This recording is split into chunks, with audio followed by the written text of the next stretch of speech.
that we have. Thank you very much, and let's enjoy. Thank you.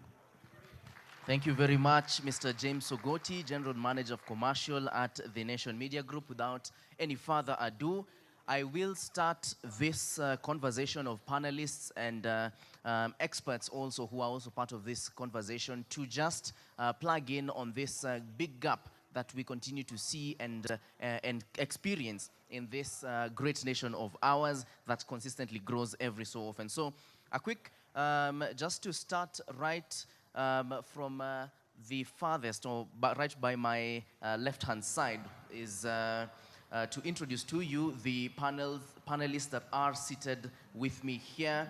And I will start with Mr. Martin Githinji. He's the Chief Commercial Officer, AMG Realtors. A round of applause for him.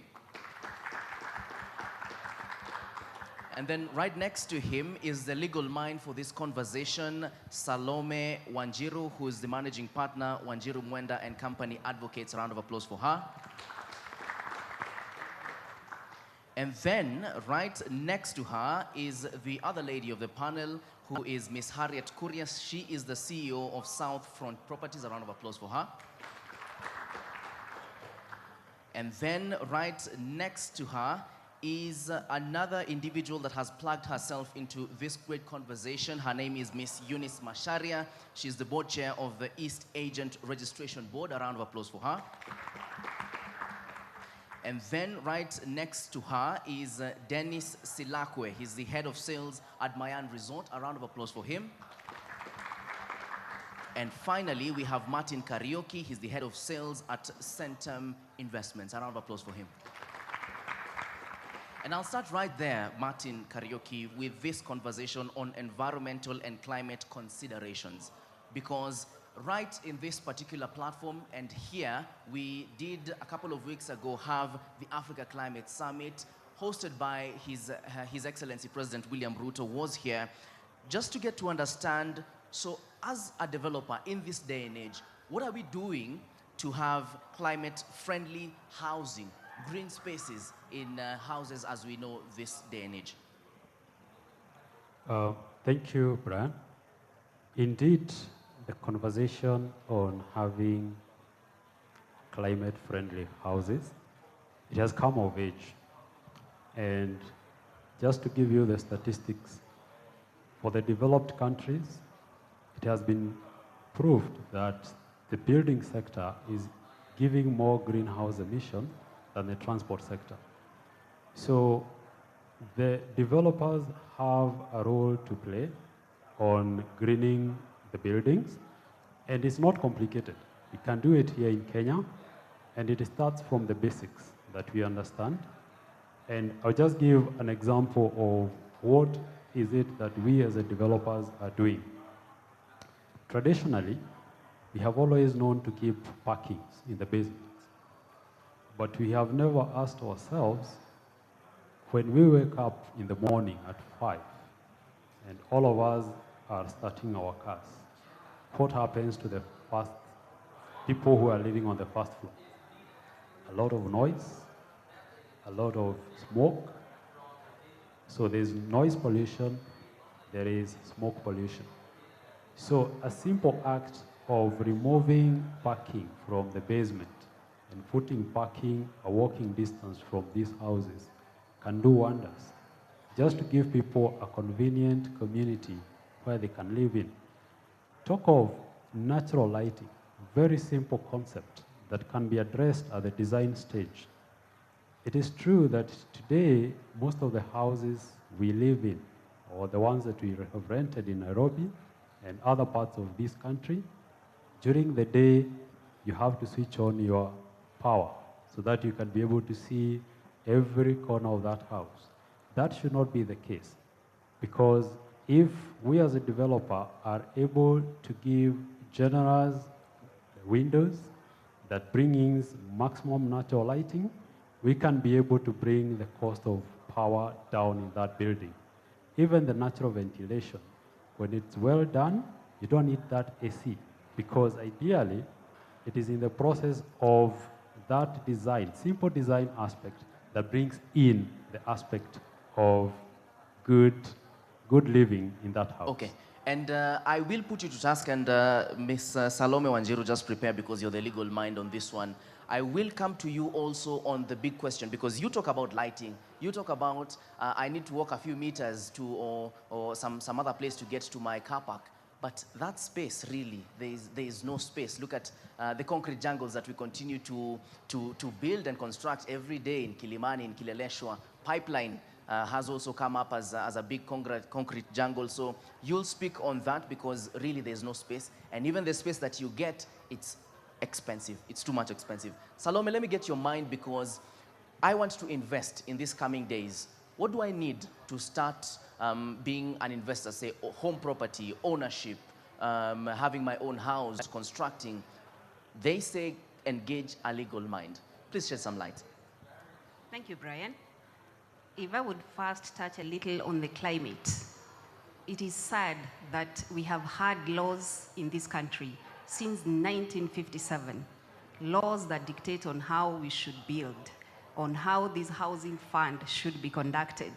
But over the time, we have let these things go under the carpet, and we have put up structures of all sorts of natures. When it speaks of natural lighting, that is something that should be obvious for any developer, but that is not the case. Now, again, when you're now coming to buying property and contacting a legal mind, there's a lot that goes to it. We need to see how there are zones made, especially in the urban areas. These are legal requirements. You will need a number of experts if you're actually to put up a house. This is when you will need the lawyer to come and draft the agreements, do for you the searches and the due diligence.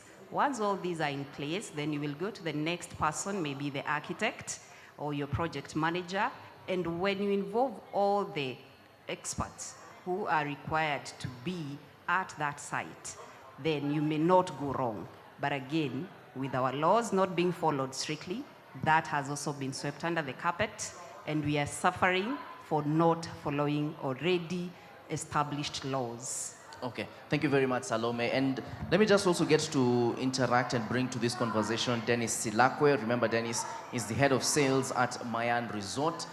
Dennis, let me read something for you by the UN Habitat. So it's an article I picked up from the UN Habitat, United Nations Habitat, and it says the world's urban population is set to increase by 68% by 2050, and cities are not ready to accommodate the increasing need for infrastructure, basic services, housing, good sanitation, job opportunities, leisure opportunities as well. So 621 million urban residents do not have access to basic sanitation facilities worldwide, and 38 million internally displaced persons reside in urban areas. Let's talk about this 38 million, because we have so many people, we are so many of us who don't have a house in Nairobi. We rent all our lives, and perhaps we'll seem perhaps to die someplace in the rural villages where we come from. Or and to you, if you have not been remitting back in the rural areas, they will stone throw you, beg your pardon. So just speaking to this whole inclusivity conversation as we know it, because on one side, it's a leafy suburb in the city. On the other side, it's a dump site. Thank you so much, Brian. And indeed, it's a problem, because one thing that we're facing as a country economically is inequality. And one side, we have a section that is completely well off, and one side that is languishing. And this is reflective even in the sector, in real estate. And developers really have a role to play, which I think begins with having correct information. Correct information, in my view, would best come from constant research, learning and innovation, because once developers understand the audience they target with the properties, it's easy to then understand the unique needs that come with them. It's easy to learn from already existing development and improve on the next one. It's easy to innovate, try out new technologies. And for instance, one of the things we are facing as a city here today is waste management. But with proper innovation, proper technology, I really think developers should be in a position to sort these out. there is an important aspect of research that most developers miss, and I think it informs every other step in development, including design. One key thing about information which comes by research is that you'll be able to understand end to end the kind of people you target with property in terms of age, various demographics, income levels, movement capabilities. And once all this is captured in design, then I think the issues we see then is going to be an issue of the past. Okay, thank you, Dennis. And I'm coming to Martin Githinji, who's the Chief Commercial Officer, AMG Realtors, because we consistently have a conversation on diaspora and diaspora remittances. I am sure everyone here has heard a story of someone who was in the diaspora, has been sending money, and then at the time to come and see what has been built for you as an investor from the diaspora, you see your own things. So he'll speak into that. But just a reminder for anyone who's just joining us on NTV, this is the 254 Realty Expo, coming to you live and direct from the KICC courtyard. Right behind me are some vendors who continue to just sell or just at least explain what it is they do in the real estate space and the real estate affordable housing space that we are seeing with this government, the previous one, and the one before that. Because on the issue of affordable housing, the real estate, it's a booming business, it's a booming space, and some are saying that it's a bubble waiting to burst. Continue interacting with us on Facebook, Twitter, Instagram at Brian_Mushiri at NTV Kenya, so that we can sample some of your feedback. And also be sure to send in some questions even for the audience that is here with me. Now, Martin, that issue on diaspora, and let me read you something, an article that was on one of our dailies, and on the issue of diaspora remittances. So, diaspora remittances in Kenya is now the largest foreign exchange earner, according to the Central Bank of Kenya. The latest figures from the Central Bank of Kenya reveal that the country's diaspora remittances rose by 8.34% to $4.027 billion in 2022, closing on exports, which brought it in for 5.77 billion shillings worth of foreign currency in the same period. Talk to us about what really can a government like this one that we have now, that is just 1 year old, bring into place to include that Kenyan or that individual who's in the diaspora and would like to invest in the real estate sector in Kenya. Thank you, Brian, for having me this morning. I think most importantly, it is a question not just to the government, but also to the private sector. So you've mentioned something about diaspora experiences, and I think it's important for me to mention that as a company, AMG Realtors, playing in the private sector, the company was formed 11 years ago out of a bad experience in the diaspora. So we understand what you are saying when it comes to diaspora experiences. Number two, you've mentioned about remittance, which right now stands as the highest foreign exchange earner for the Kenyan government, an upward of 500 billion last year, 2022, and all the indicators are showing that 2023, the number will clock more than 600 billion.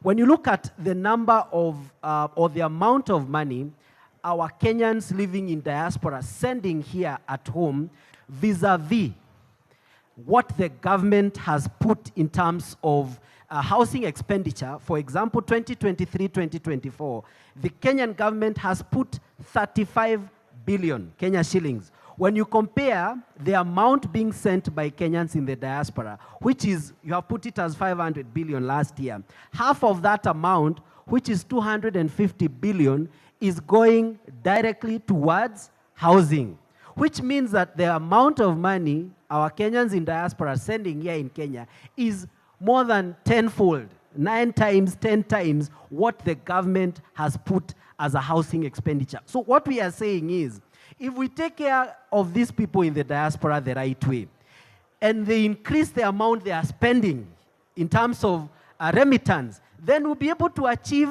the housing dream sooner than ever before.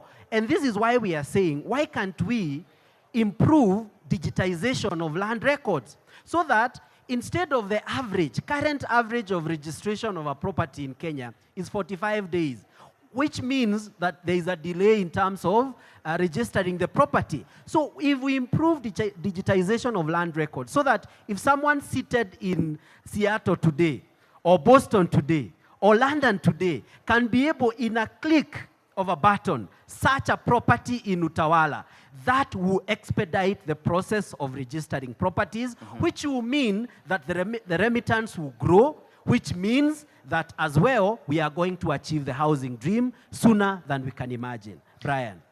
That's some great insights there. And perhaps, Salome, in one line, as I come to the two ladies that have not yet spoken to my panel, can I sue someone who I have been sending for money from the diaspora and they go and do their own things as far as investment is concerned? Very briefly, one line or two. Suing is the right, Brian, and anyone can sue. But again, mostly the people in the diaspora use their own family members. Are they suing their own family members? If they're to use experts, they will be able to sue experts. If it is a lawyer who messed with them, they know where to go. If it is the developer, they'll be comfortable enough to go to court. But now when it's family, they'll have to think twice. Obliged. Thank you very much. That's Salome Wanjiru. Now let me come to the issue of financing low-cost housing, and this is bound to be tackled by Ms. Eunice Masharia, who's the board chair, East Agent Registration Board. First of all, what board is this? Because in this state, there seems to be a board for everything. Just shed some brief light on this board as we know it. Thank you so much, Brian. The Estate Agents Registration Board is a board that registers estate agents and regulates their conduct in the country.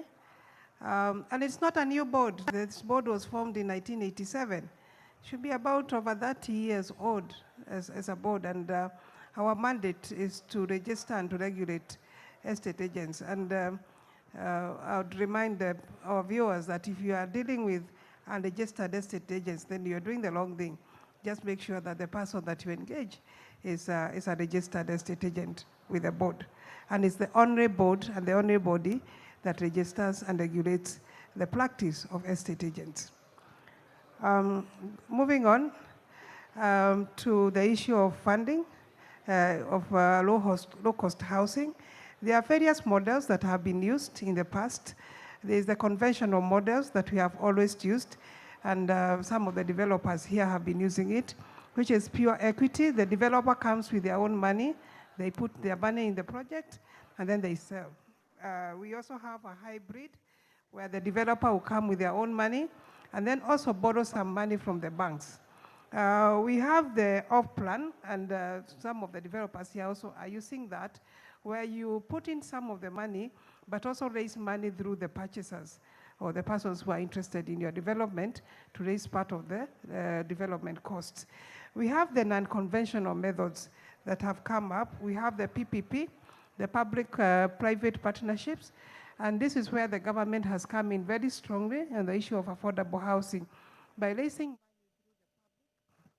we have the housing fund and also contributions that are voluntary from the public, and then putting this money together and partnering with developers. In an instance where the government offers free land, you know, the cost of the contribution of land to a development is about roughly between 30–35%. So they take off that cost in the project by offering free land to a developer. And then the developer comes in with their own money, puts up the project, and then they assist the developer with the sales, or they give them the guarantee of sales, or what they call the uptick. In that, at the end of the project, the government can come in and take over the remaining units and pay the developer the balance of the funds. So that's the model that the government is using currently. Okay. Then, of course, we have the project base where the developer can raise money through private means, through the REITs or the real estate investment trusts. Okay, and we'll definitely get into detail with that.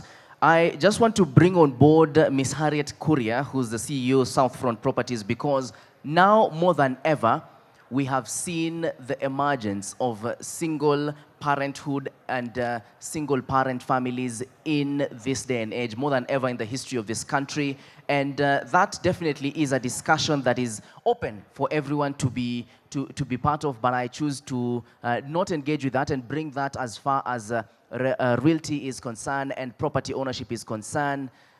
Single parenthood. I mentioned to you while we were doing a debrief for this conversation, I have a 9-year-old niece, and in school now they are taught that mother and children is a complete family, father and children is a complete family, but are the people involved in this space ready for this? Because I want to build a piece of land and I want to develop on a piece of land, but I don't have a husband or I don't have a wife who can guarantee me on this loan. And we've been living as an archer and we've just decided to take a sabbatical or take our own ways. Speak to us on this whole issue. Thank you very much, Brian.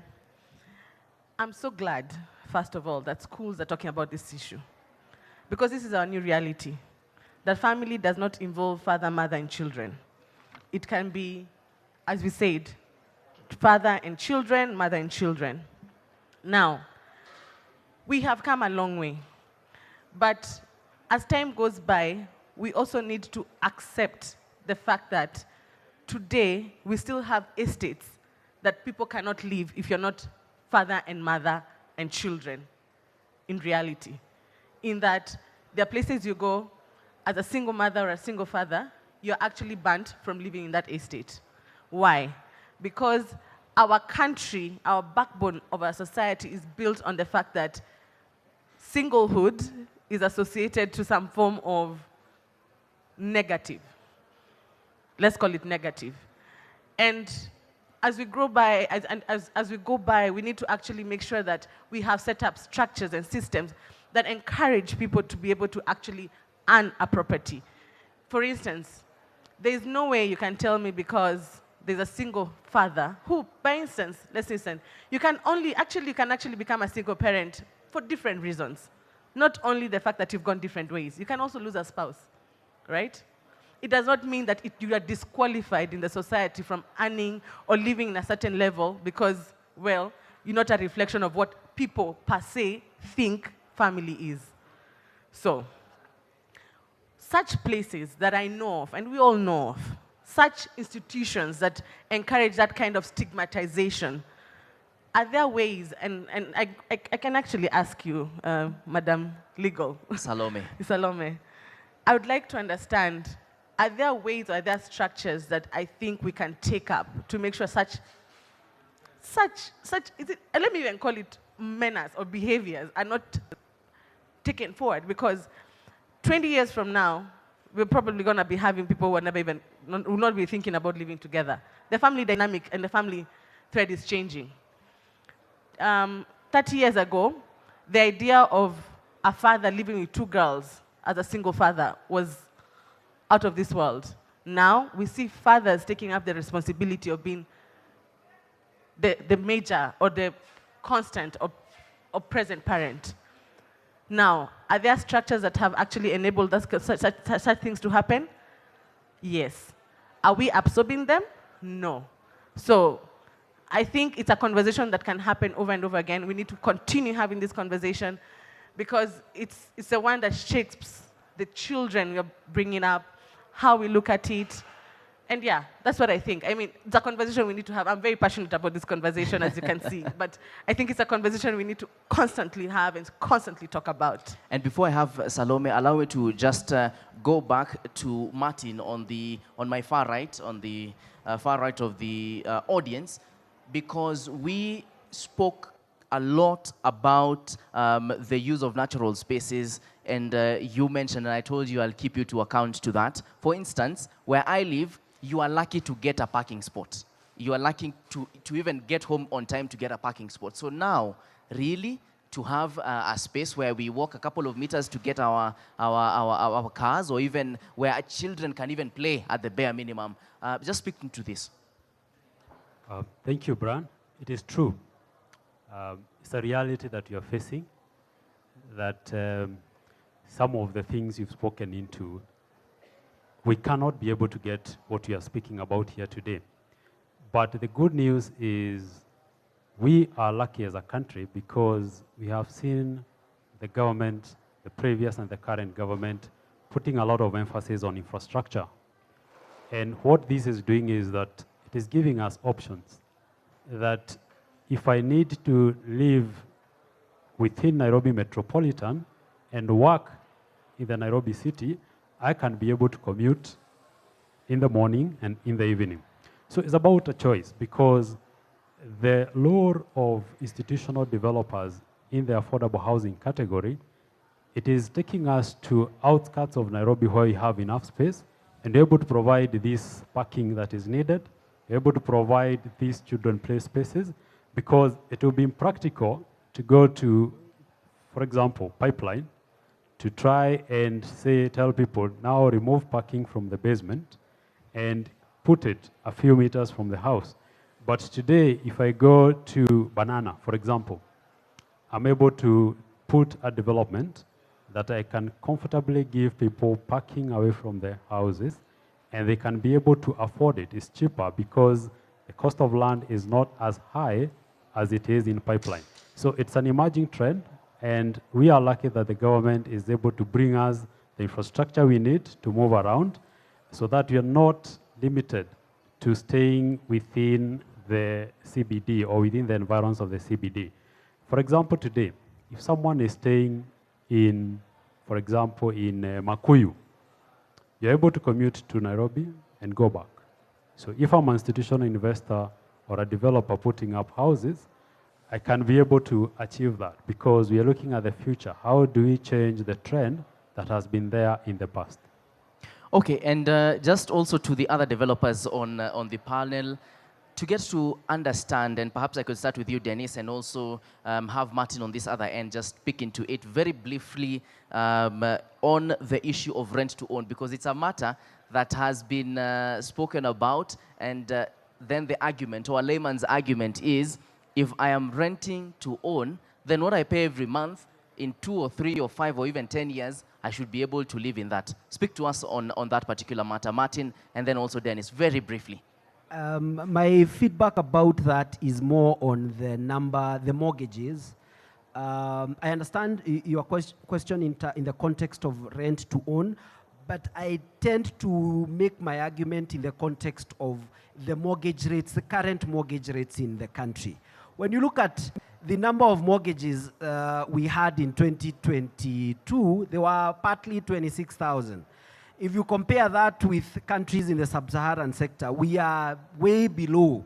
And when you look at the reasons why our counterparts in South Africa are way much ahead of us, it's because in some of those countries, it's a single-digit mortgage rate in some of those countries. And I'm really happy that we have now in Kenya an organization called Kenya Refinance Mortgage Company Limited, which will help us to get more loans, more mortgage in the near future. And I can report affirmatively that right now the Kenya Refinance Mortgage is giving mortgage rates of up to 9.5%. And for me, this is very key because it will reduce the amount that we'll be paying per month, and at the same time increase the number of people on mortgage. And I think this is the conversation that we need to be having right now, because if we expand the base of the number of people taking mortgages, automatically it means more people will be getting the houses and be able to buy and build at the same time.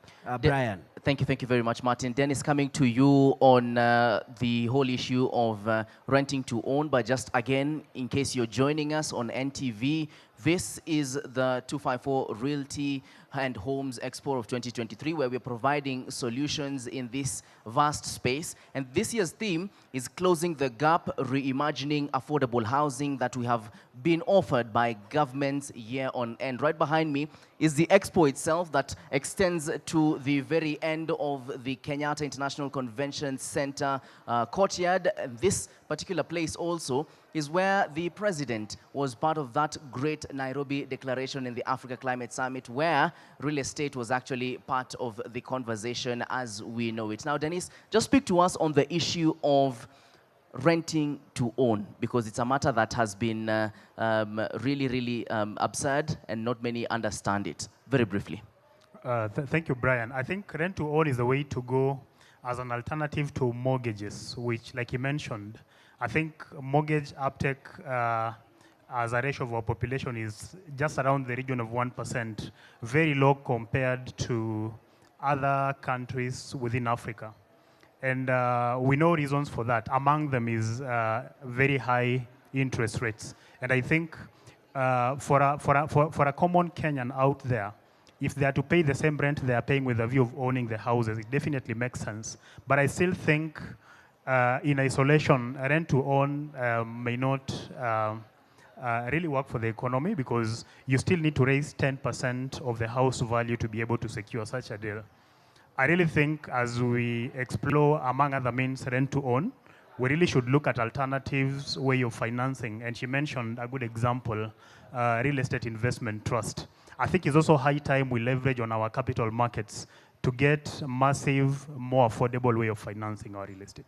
Okay, thank you, Denise. And Eunice, again, coming back to you on this whole conversation and topic on affordable housing. You sit at a vantage point. He has spoken, Martin has spoken about our numbers as far as mortgages being significantly lower than some of the sub-Saharan sector that we poise ourselves against. And part of this reason is because most of our mortgages are well into double digits, whereas the other place has single digits. I will not task you with the hard mathematics or even being part of fighting part of your own, but how affordable is affordable really? So far with the government, the affordable housing, what's your take on it?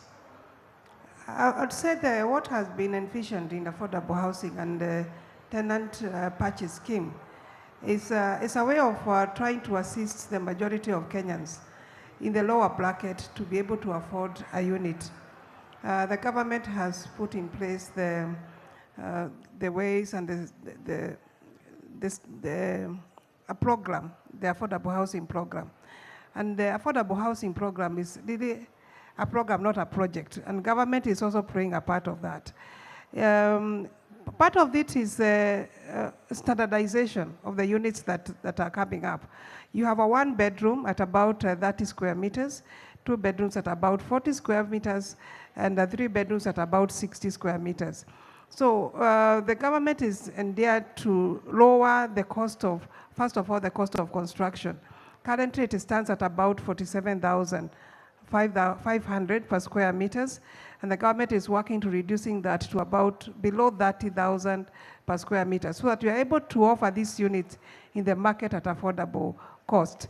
And currently, we have 1 bedroom selling at about 1.5 million, 2 bedrooms selling at about 1.8, and 3 bedrooms selling at about 2 million or thereabouts. And the repayment for this is about, the efficient repayment rates is about 5,000 for 1 bedroom, 10,000 for 2 bedrooms, and 15,000 for 3 bedrooms.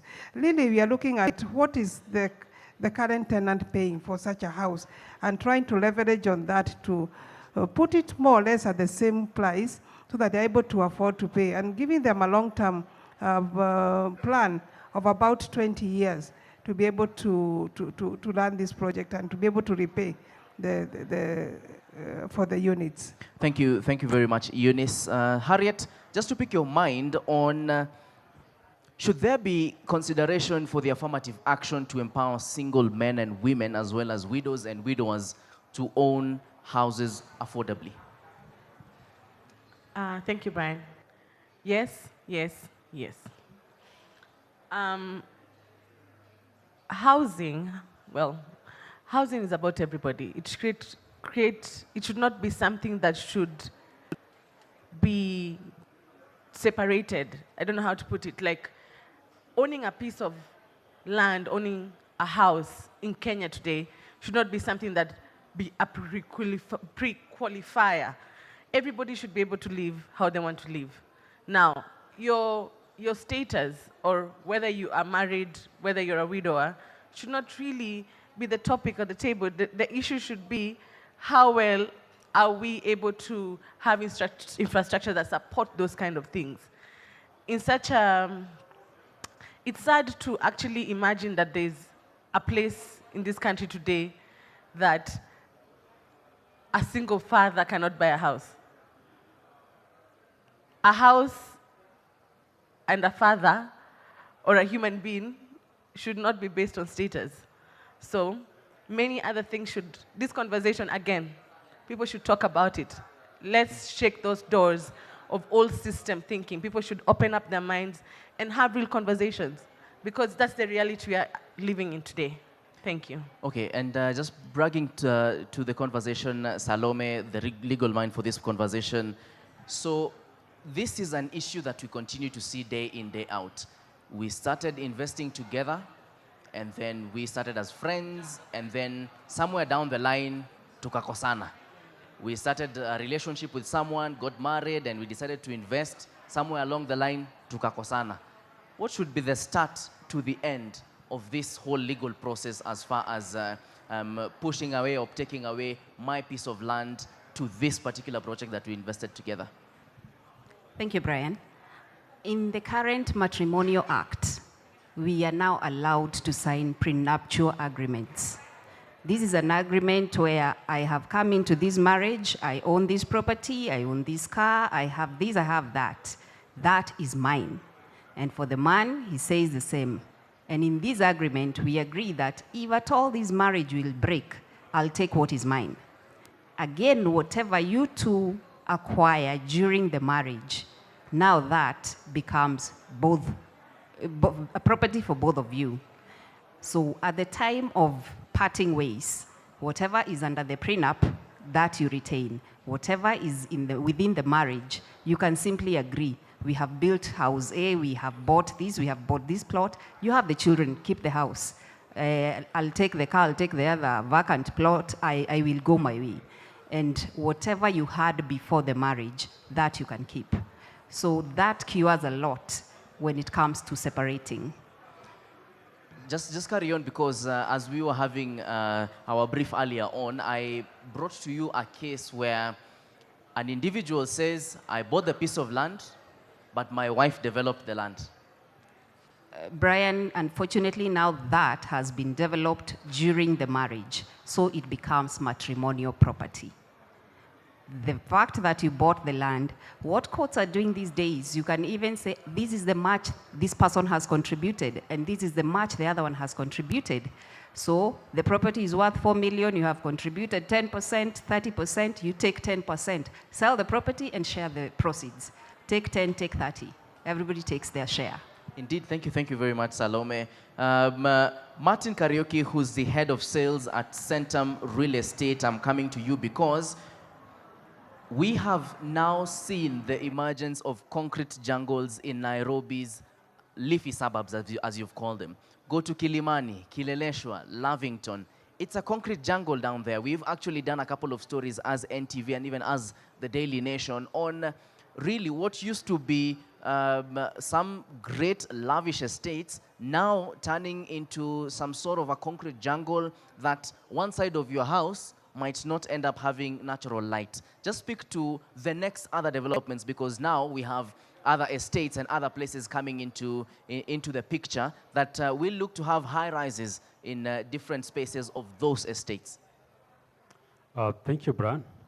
It is true that what started as well-organized estates, over time, the planning policies that were there have been misused over time. And that has presented an opportunity from where we sit as a developer to bring in the aspect of mixed-use development, where you integrate shop, live, work, and play lifestyle in one destination. And when you look at the future of urban real estate, basically it comes down to a master planned mixed-use node. And what this does is that one developer is in charge of a sizable piece of land. He's responsible to develop that piece of land. He's responsible to make sure that the water for this development is sorted, the power and the energy needs are sorted, the issue of children playing and the greenery space is sorted.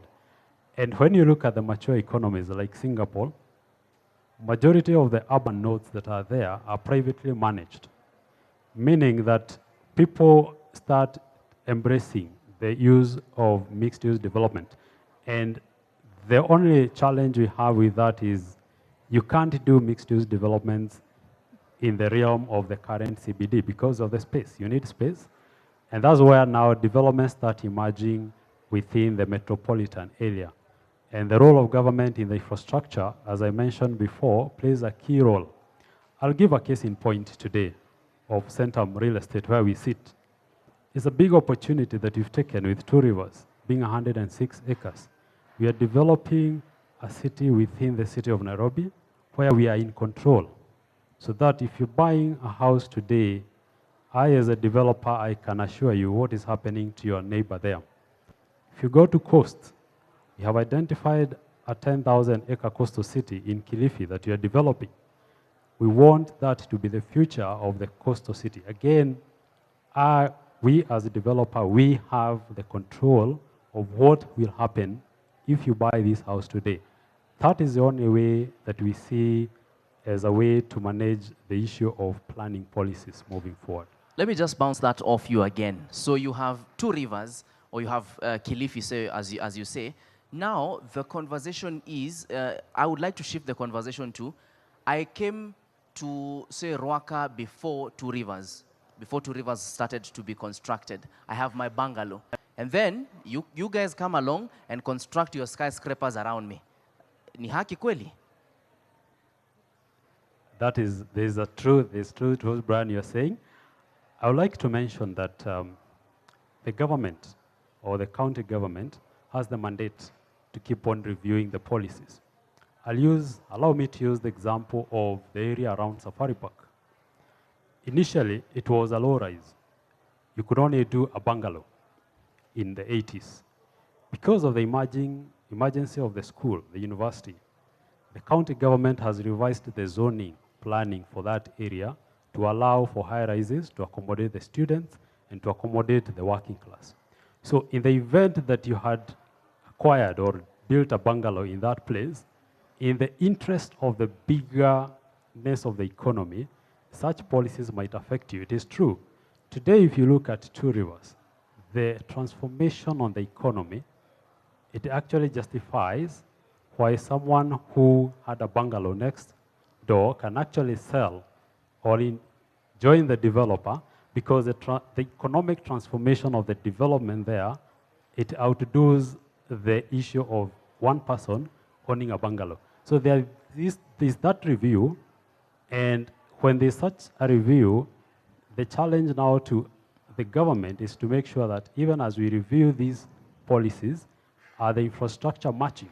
Because if an area had bungalows, then all of a sudden there's student accommodation that are going 10 floors, and the sewer line can no longer hold that amount of sewer. That explains why we swim on this sewer on our way to work and our way back, because the policy has changed, but the infrastructure has not been revised to match the new policy. Thank you, Martin. I am coming to Dennis Silakwe, who's the head of sales at Mayan Resort, as well as Martin Githinji, who's the chief commercial officer at AMG Realtors. And Martin, I'll start with you, and I'll just read something here. An inclusive community is a community where its citizens and members feel safe, respected, and comfortable in being where each person shares a sense of belonging with its members. What is happening with developers now? Because are we really inclusive of a community that we've found in this day and age? Say you have gone to an area that is largely pastoral, and you buy off 100 acres because you have the financial muscle as a real estate agency. Are you keeping to the core of this inclusive community that you initially found there? Good question, because we are developing these estates amidst communities that are existing. And what we are doing as an organization, I will answer that from where I sit as an organization that is AMG Waters, that we are very inclusive in the communities where we develop our projects, and we are very keen on the communities where we are doing our projects. For example, in Juja, before we embark on the project that we have there, we engage the community, we engage the leaders, the Nyumba Kumi, because we want them to be part of what we are doing. So that before we go out there and advertise what we are doing, before we go out there and market what we are doing, these people are part of the project. They know what we are doing, they know the plan that we have, and they are first customers. Even before we reach out to the other people outside, we consider them first before we reach out, because we believe that if we develop and we sell these properties, when we are together with the community, we will be able to achieve more than just going there as a real estate organization, doing it because maybe we have the money, and not considering that the society who are there can also be actually customers and consumers of what we are actually doing. So we consider them as our first customers before we reach out to the outside world. Okay, Dennis, coming to you, and before I go to that, do we have anyone in the audience who has a question? Perhaps be sure to just raise your hand and I will pick you out. Dennis, mumetoka penye mnakuanga na headquarter, mumeenda na nyuki ni kwa wakulima, ni kwa pastoralists, mumekuja mmebuy off land yote na mmewa disregard. Are you keeping the inclusive and natural core of that area as developers? For Mayan, Brian, I would say by all means yes, because we've embraced, being a resort and a real estate entity in one, we've embraced sustainable tourism and ecotourism. Sustainable tourism, one of the aspects is it is not ethical to come to a region and want to change even the culture of the place. What we've done instead is to fit into that culture. As you can see, Mayan, the name itself, embraces the local community. And it even goes all the way down to our HR policies, which prioritizes employment of the locals before anyone else. But then in the bigger picture, the whole issue of inclusivity should go beyond legal and policy frameworks. I think it goes all the way to ethical and social responsibility. As developers, I think we should look around and look at the bigger picture, the 360 view of the people we target, and do developments that actually fit into their needs and expectations. I'll give an example. You spoke about skyscrapers and the concrete jungle that is created in the city today. One of the things you'll realize is that there was no thought of special interest persons in the community. An example is people with mobility challenges. Yeah?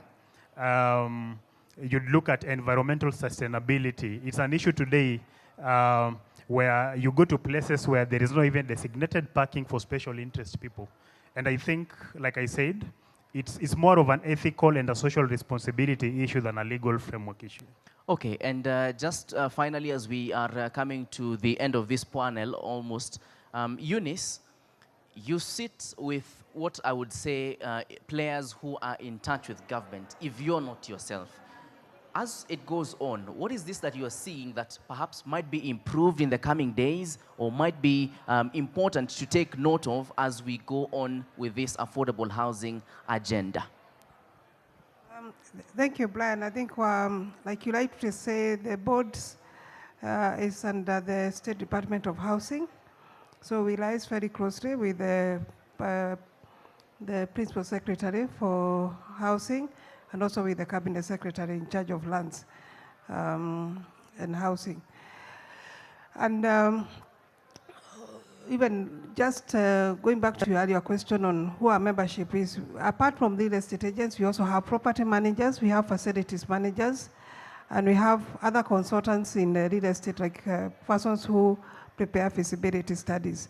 And what I would say in the space of affordable housing, I think there's need for inclusiveness of all the players in the industry, and especially professionals. And that might answer some of the questions that you're asking on integration of these projects with the communities. Because before you even come up with a project, or even before you even go to site and start doing construction, there's a whole aspect of planning that needs to be taken care of so that these projects are sustainable in the future. We're also talking about developing over 1 million units in the next 4 years. 1 year is down the line. And for this to happen and for long-term sustainability, you need professional property managers and facility managers to be able to manage the common areas and the facilities and the other services are provided in these affordable housing projects. For example, you cannot have, say, a 20, 30 floor development that with a lift that is not working. So these facilities must be working, and we are working with the ministry to devise the strategies of ensuring that the projects and what we are putting up today has a long-term sustainability, not just for today, not just coming out with 1 million houses, but how are we going to look at these 1 million houses 10 years, 20 years from now? Are we creating urban sprawl again, or what we call vertical sprawl? Or how are we going to make sure that they are proper? And that involves involving all the players, and especially not just looking at construction, but after construction space. And that is what we are doing with the ministry right now. Okay. Sorry to just cut you short because we are really pressed for time, but I just want to bounce one more question off you. The government said they will cut me 3% for the housing levy. We made noise, and they would, okay, initially they said 3%, it will be refundable, or we will get your house. We made noise, it's now 1.5%, that is non-refundable, and my employer has to match it. What feedback are you getting from the citizenry? Mimi mwenye ninakatwa hiyo mshahara inakatwa inapelekwa kwa housing levy. What is this that you're getting from the citizenry, just as I let you go? I think paying taxes, whatever kind of tax, whether it is PE, whether it is a housing levy, whether it's a tourism levy, whether it is a fuel levy, whether it is what kind of levy, it's never easy on the citizen because this is money that is coming off your payslip towards contribution towards a certain goal that the government wants to achieve. So I think the critical question we should be asking the government is, how are you going to ensure that there is value for our money? Because taxes will be paid in one form or another, but what we should, the challenge we should put on the government is making sure that that money is properly used. And Brian, before I wind up, I just want to mention that the estate agents are holding a conference next week on the 6th of October at Safari Park. If I don't say this, I'll be skinned by the board, and you are all welcome to participate. We are calling all real estate professionals and other players to come and join us in that conference. Okay, now you have said it. Now my boss will skin me because I don't know whether they paid for that, but it's a discussion for after this forum. But I've been asked very quickly by the developers just to get to understand, and also the legal mind will plug into this. Martin, Dennis, Martin, there are some properties you look at in this country and you really wonder, hii pesa nani anafaa atoe? Because they're absolutely exorbitant, they are off the roof, unashindwa, kuna watu wanatoa hii pesa kweli? So my question is, who is this who regulates the money that an individual ought to give? Or who is this who regulates a property? Property inaweza fika wapi? Because kuna mtu 1 bedroom unapata surely. I mean, a quarter an acre which is developed, it's well into their hundreds of millions. So who is this who says this is the cutoff? Maybe let me start with you, Martin. I think this stems back way pre-independence, because it's usually a concept of willing buyer, willing seller, and of course also the demand factors. So we have found that in the recent past, there are neighborhoods that are attracting very high prices.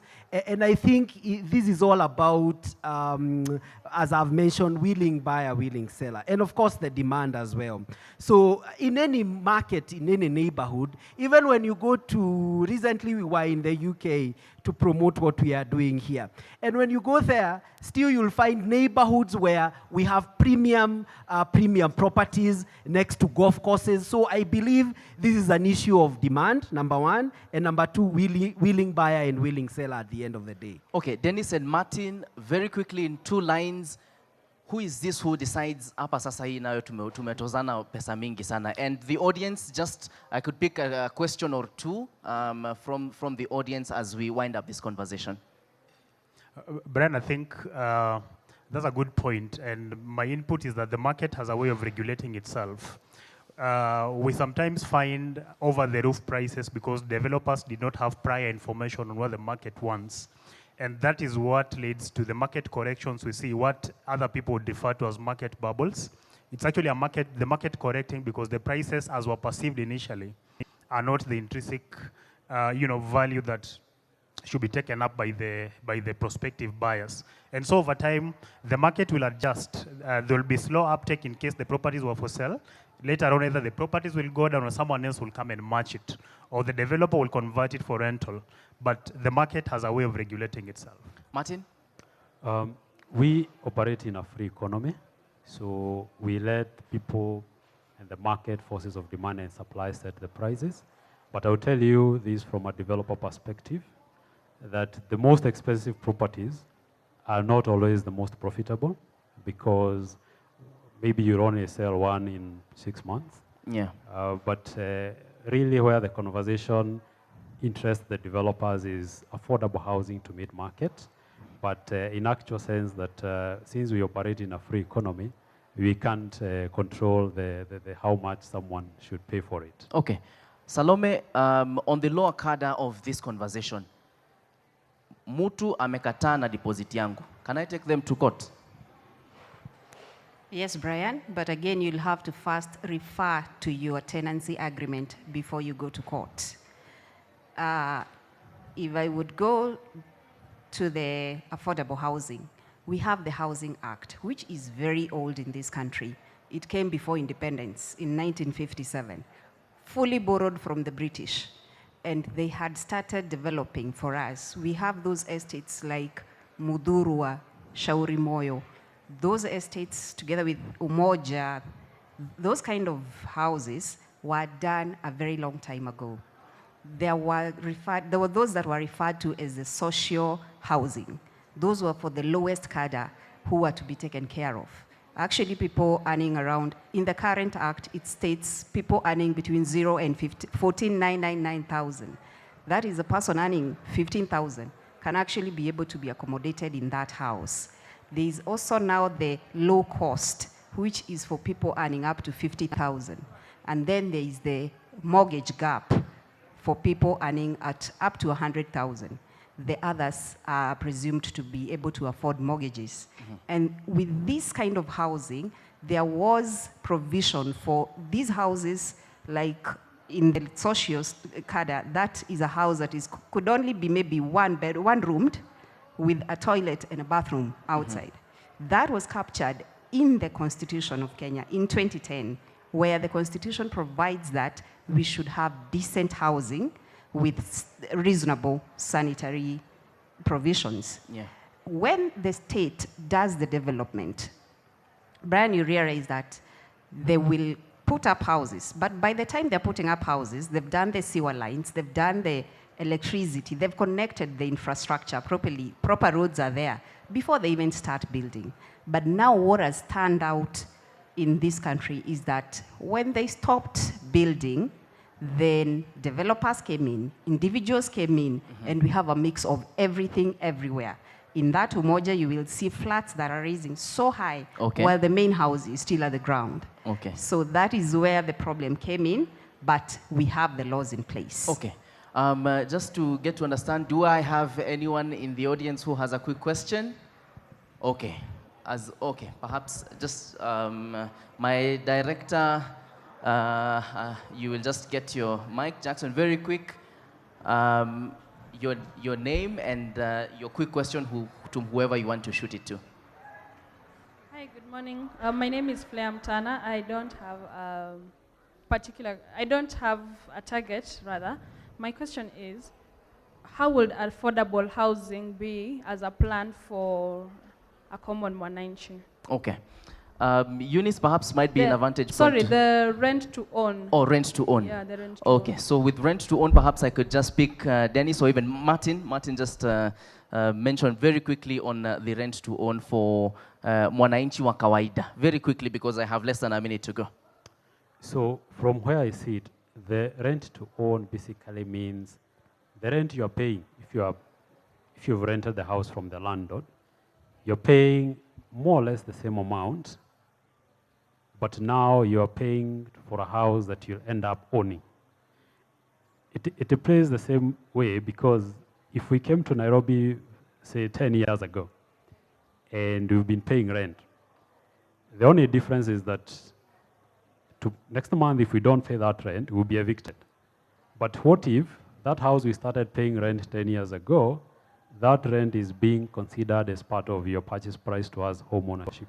So it comes down to how much rent would you ordinarily pay to a landlord. But now the flip side is you're paying now the same kind of rent to a home that will eventually call yours. Mm-hmm. Okay. We definitely are just continuing, and we will continue with this conversation. Just in case you're joining us, we are about to go off air, but the function does not end here. This is the 254 Realty and Homes Expo of 2023, where we're providing solutions. And this period's theme is Closing the Gap, Reimagining Affordable Housing. We are coming to you live from the Kenyatta International Convention Center's courtyard. It's organized by the Nation Media Group. We do this all the time. Come here, interact with our different partners for this particular expo. We are going off air for this conversation on TV. That's on NTV, on YouTube, and even on TV Live.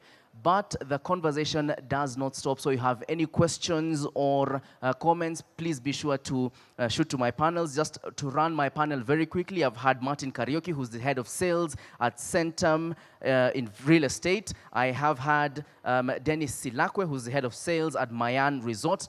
I have also had Miss Eunice Masharia, board chair, Estate Agent, beg your pardon, Estate Agent Registration Board. I have had Martin Githinji to my next to me right here, who's the Chief Commercial Officer, AMG Realtors. I have also had in the conversation Miss Harriet Karaoke, who's the CEO, Southfront Properties Limited, as well as the legal mind for this one, Miss Salome Wanjiru, who's the managing partner at Wanjiru, Mwenda and Company Advocates. My name is Brian Mushiri. We go off air on NTV right now. I want to thank everyone who has been part of this great conversation and this great production. And actually, before we started this conversation, we did have an address by Mr. James Sogoti, who's the General Manager Commercial. I have to say that he's my boss. He pays me. Thank you very much for joining us. Continue interacting with us on social media. My name is Brian Mushiri. Do have an amazing rest of your viewing. Cheers.